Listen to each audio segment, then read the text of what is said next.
Hey. It is Katie here with Life and Mundane and Wendy over from Plan Prep Pray. And today we thought we would answer you guys' most frequently asked questions when it comes to our arrangement of Wendy homeschooling my two youngest kiddos. So do you want to kind of explain what you're doing? Well, I have my two kiddos who are 6 and 4. And so I've got a kindergartner and a first grader. And we just brought in the girls in with us. And it's just like pretty much a first grade kindergarten classroom situation happening with a toddler mascot running around. Yes, absolutely. Causing all sorts of chaos and craziness over there. So for those of you who don't know, for us and our family, we've been going through a lot of medical issues with one of our daughters. And that's been an ongoing thing for her life, but it's kind of ramped up in an intense way more recently. And so I was just praying about, like, God, how can I give the little ones the consistency that they need while taking care of my daughter's medical needs? I do have older kids, but they're able to do a lot more independently. So that was not as much of a struggle. And at the same time I was praying about that, Wendy was praying about how she could help and be used, right? That's right. I mean, honestly, I have my 4-year-old. I had this beautiful idea of a year in which she was going to play with the toddler. That's what she was going to do, all right? And if I had time to teach her some ABCs in between there, that's what I was going to do. And so I had this idea and this plan for my year, and she has far surpassed anything that I would expect any 4-year-old to even be like in their mind.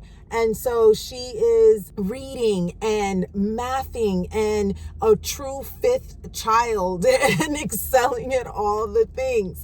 And so I fought that for a long time. I cried to friends about that for a long time. I was like, yeah, no, I'm not about that life. And then I see my friend, just having a really hard time balancing and doing all the things. And I'm like, it's not me. It's a God thing. I can't even say I'm like, I truly feel a nudge that is like, hey, bring them in, bring them all in. Like, don't fight this. Like, this is what I want. Bring them all in. I'm like, all right, God. Okay. And so she calls me and she's like, Katie, what would you think about me bringing your girls to my house and homeschooling them 4 days a week? And I'm like, you're stressing out about homeschooling your own kids. Why are you offering to homeschool mine? But truly, it has worked well. So that started in January of this year. So we're almost 3 months in at this point. Yes. And so we thought we'd come and give you guys an update. Yeah, it's been gosh, long. I know. And answer a few of you guys' questions. So like one of the questions that I got was, is this like a forever thing? Is this like a long-term thing, or is this like a really short-term solution just for the end of this school year, or what? Well, initially that was the plan. It was like, hey, let's try it out. Let's try it out. Yes. No commitments. Let's try it out. Number one, I did not want to make Katie feel like I was coming in and taking her kids. My kids now. I'm going to homeschool them. You know what I mean? So I didn't want her to ever feel like at any point she can't be like, hey, I want to homeschool my babies, because I know how excited she was about trying out new and different kindergarten curriculums and just doing all the things with her kiddos. And so I really wanted to be cognizant of that. And so it's always been open-handed. It's always been when you need us, that is how we are going to show up. I think we're leaning towards next year as well. Yeah. Well, at least that's what the kids think. Yeah. They're forever. Like for the rest of eternity, through high school, you've got them apparently. If we ask them. But for me, on my end, I was really insistent that we have like a time frame that we would be like, hey, we're going to revisit this. Yes. So I was like, hey, let's try it for a semester if you're comfortable with that. And then let's revisit it. And for me, it wasn't as much like just in case I want to, because I know if at any point I was like, hey, I want them to come back home, life circumstances have changed a lot, that could happen.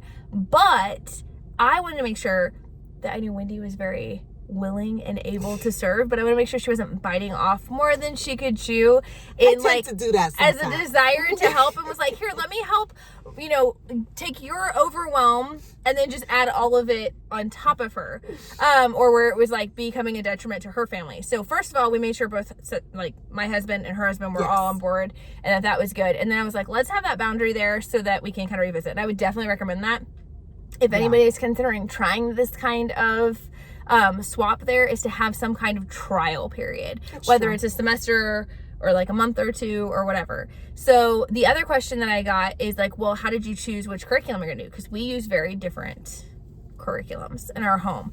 I was using the PAL reading program from IEW and using Math with Confidence and whatever, and she wasn't using any of that. You initially tried to mix the curriculums. Yes. So my initial plan was, all right, got it. I'm gonna solve it. I'm gonna make everybody happy. We are going to take PALS and we're gonna mix it with CLE, and we're gonna mix it with Math with Confidence. And I think you were gonna mix in like JDA stuff. Like she had like five curriculums. We're gonna make a beautiful combobulation of all the things. And I was very much like, I mean, if you want to do that, like I didn't say anything at first because it sounded like she really wanted to do that for her, because she did like aspects of each of those curriculums. I did, so she really wanted to meld that all together. And then finally one day I was like, before we had started, I was like, hey, are you trying to do this to like, for my sake? Because I'm fine if my girls just use what you guys use at your house. And she was like, oh wait, seriously? Okay, well then we'll just do that. Like it was days. I was like, okay, all right. So like she had Excel spreadsheets. It was a thing. It was intense. Just know it doesn't work easily. It can be done probably, but not over here. No. So all that to say, that's what we did there. But a lot of people want to know, how is it going now that we kind of set up the boundaries, that we kind of set up that system? We're not done, I guess, with the end of the semester, but how is it going so far for you guys?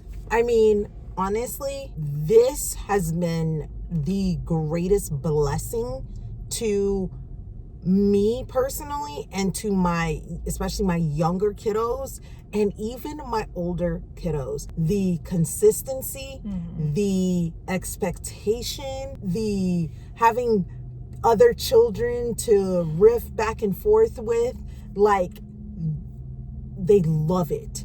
And there's something to be said about your children loving school, and loving who they're doing school with, and that it just brings out a natural joy within you. So it has just been, honestly, it has not been hard at all. Not saying hard is not going to come, but it just hasn't been. No, and I think being the youngest of such big families, I think they naturally tend to want to be more like collaborative, because they're used to just sort of jumping in on whatever somebody else is doing. That's true. And so there's been a lot of growth that both girls have had in this process. It's helped our home and homeschool as far as consistency goes, because I know that I have dedicated 3 hours at home. So I usually divide that pretty evenly between my oldest son, who needs more one-on-one instruction because of his severe dyslexia. He has a more intensive teacher program. So I'm able to give him that hour and a half to do that teacher program and to work on his IEW structure and style. And then for my daughter with all the medical needs, I'm able to give her an hour and a half of undivided attention, which we can do all of her school in about that time. She has just a few things that she does that she can do independently. So within that 3 hours, we're completely done for her. And it's allowed me to be able to be more consistent with them, and I feel like there's less time wasted in our days, because it's like, hey, we stick to a pretty strict schedule. Like, we really try to like recognize that 9 to 12 cutoff time, because there's lunch that comes afterwards and quiet time and stuff like that. And so because of that, there's no like dragging our butts in the morning. It's like, get up, get going, we got school going, everything like that. And for some people that would be overwhelming and stressful. I know for a lot of you that is why you homeschool. That's because you can have slow mornings. But for us, we have to have early mornings anyways, because we have so many therapy and doctor's appointments in the afternoon. And so do you guys. Like, so many things that come up in the afternoons that we have to get going. So if we have a slow morning, it's not relaxing. It just means something else is not getting done. And what happens with us is that, like, if we are starting off super slow, it takes it takes longer for us to rev up. And then by the time we're revving up, it's like the day's almost done. And kids are melting down because it's nap time and all that. Yeah. And it's like school is a part of what we do, but it's not all that we do. We're a part of our communities, as well as having medical things that need to happen. And so we love it, but we got to get it done. Yeah.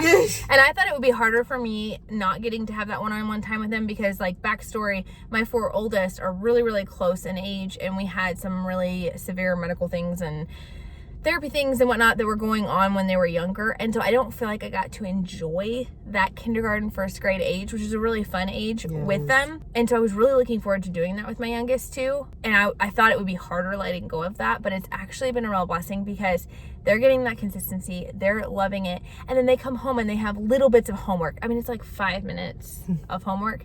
And one of my kids actually creates the homework for herself. She enjoys bringing home homework. So she intentionally like drags out her work so that she can bring home some. But then I still get that one-on-one time with them, or I still get to read with them.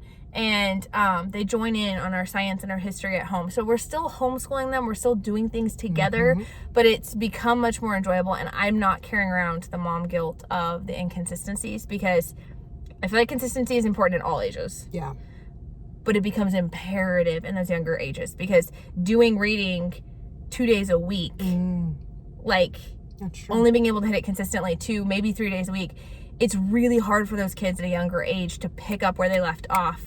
It works well because we have really good communication back and forth. Yeah, we do. You know, Wendy will be like, hey, how's the homework? Like, is this too much? Is this too little? At one point, like, she had her schedule and she thought that as they got into harder work, her schedule would get fuller. But in reality, the kids have gotten into a better routine. They're just surprising. Like, they surprise you so much. And it's like now they're doing things so quickly and well, and they're understanding, and they have like a rhythm now. Like, they know what we do when we do it. Wendy, is it snack time yet? Yeah. Like, they know what we do when we do it, how we do it. So we just go. So now I'm like, oh wait, we need more things to do with them. Yes. But then she's able, instead of her feeling that burden, she's able to be like, hey Katie, what do you think? And I'm like, well, actually I have this thing, let's do that. Yeah. And so we're able to kind of work well together. So I guess the last thing as we wrap up this video, because I know this is a little longer than I normally do, but I did want to give you guys an update, is what advice would you give if someone is considering, like one big piece of advice that you would give somebody if they're considering doing kind of a swap? Because I do help teach her older kids as well. Yes. I just take them a couple different times during the week, and we do classes during the summer. We did like a study hall class, and so we do kind of swap on and off. So what would be your biggest advice? Communication would be number one. That would be my biggest advice, would be communication, because a lot of assumptions happen, and those assumptions can create more stress in the situation than need be. Also, our situation doesn't have to look like your situation. Doesn't, like, you can make this work to be helpful to somebody in multiple facets and ways and capacities, even if it's lunches, whatever the situation is. And then I think the next thing I would say is, if the mom is doing this or needs to do this because of necessity, do your best to make sure that they're somehow a part of the homeschooling experience. So we do the homework, not because we need homework, they're homeschool kids. Not because we need homework, but it gives Katie that opportunity to see where her kids are at and to connect with them on the homeschooling level. Yeah. And I think on the other side, if you are somebody who's having your kids homeschooled, finding ways to connect and be involved. Wendy does a good job, like I said, communicating what they're doing, what they're working on. So I feel like I'm really plugged in. She is actually working on a printable and should have that available probably by the time this video comes out. But if not, very, very soon. And you can go check out her video today. And you should be able to check it out. And she is going to be showing a day in life of exactly what this looks like. So you guys can get a peek into that. Get to see our craziness. Yes. And how they make that work. If you want to catch us, we do a monthly hangout at Made to Homeschool. Yes. And so this month, we are actually talking about tips for homeschooling multiple kids, multiple age kids. So I will put links down below for that, and you guys can join us for that chat. It's live, so you're able to ask questions, interact with us. We're super goofy and silly because it's late at night. Go check out Wendy's channel, Plan Prep Pray.